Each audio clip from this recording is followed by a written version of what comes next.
Nakita ko nga itong anak ko mga chaks na may pinapanood. Aroy, paluto niya naman kanini.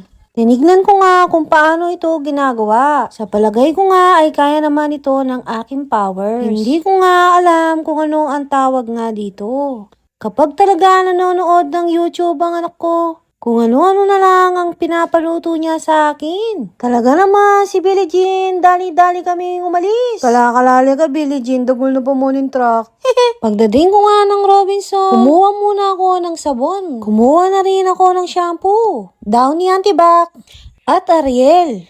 Kumuha na rin ako ng cream cheese. Sanay Dana Kamal na. Kumuha na rin ako ng Molo wrapper. At saka na ako nagbayad. Pag-uwi ko nga, niready ko na lahat ng mga kailangan ko. Ito nga pala ang mga gagamitin kong sangkap. Cream cheese, Molo wrapper, spinach.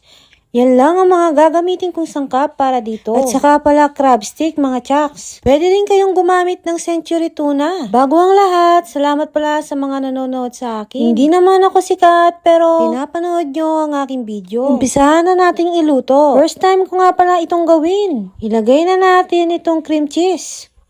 Nasa sa inyo yan kung anong brand ang gusto nyong gamitin. Sunod naman, ilagay na natin ng crab stick. At itong spinach. Hiniwa-hiwa ko lang yan. Nilagyan ko rin pala ng Eden Mayo. Pero ang flavor niya ay cream cheese din. Para lalong sumarap. Halu-haluin lang natin to hanggang mag-combine ng mga sangkap natin.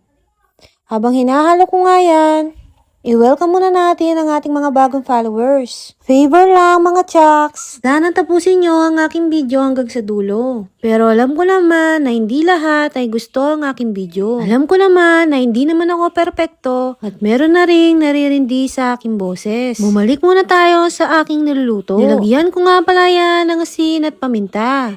Para may lasa ng konti. Tansya-tansya lang ang ginawa ko dahil first time ko nga ito. Nasa sa inyo yan kung gaano kaalat ang gusto nyo. Pero sa akin lang ay konti lang ang aking nilalagay. Hindi ko nga alam kung ano ang lasa nito. Pero sa tingin ko naman mukha naman itong masarap. Magbabalot na nga tayo mga chaps. First time ko rin magbalot ng ganito. Kaya hindi ko rin alam kung tama nga ba ang ginagawa ko. Alam nyo ba mga chaks na ang pagbablog ay hindi madali. Kailangan malakas ang loob mo. Dapat number 1, confident ka sa sarili mo. Bago ako pumasok dito, alam ko naman na meron talagang may ayaw sa akin.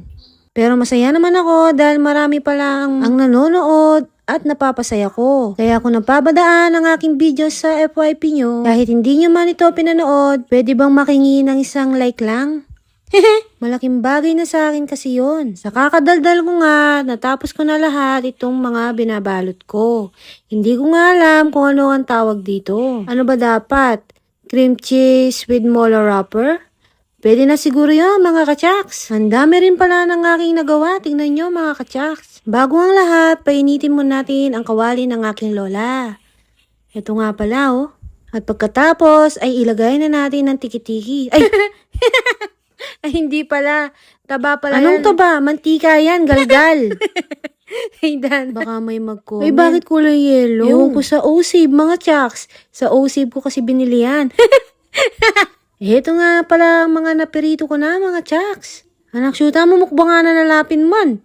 Habang nagpumukbang ang aking anak, syempre sa shoutout ko yung mga nanonood sa akin. Shoutout pala kay Jenny Kakyambao, Catherine Manyalak, Ate Carol Caparas, at kay Ma'am Lucia Villaluz. At yung section ng procurement section, alam ko, kilala niyo siya. Si Casey Lynn Sarmiento, mga chaks. Shoutout ulit kay AG Girl. Sana, ali kayong magsawa king videos ko para masipag kong gagawang videos, mga chaks. Ayan lang, bye-bye. Subukan nyo rin to, mga chaks. Sigurado magugustuhan ng inyong mga anak.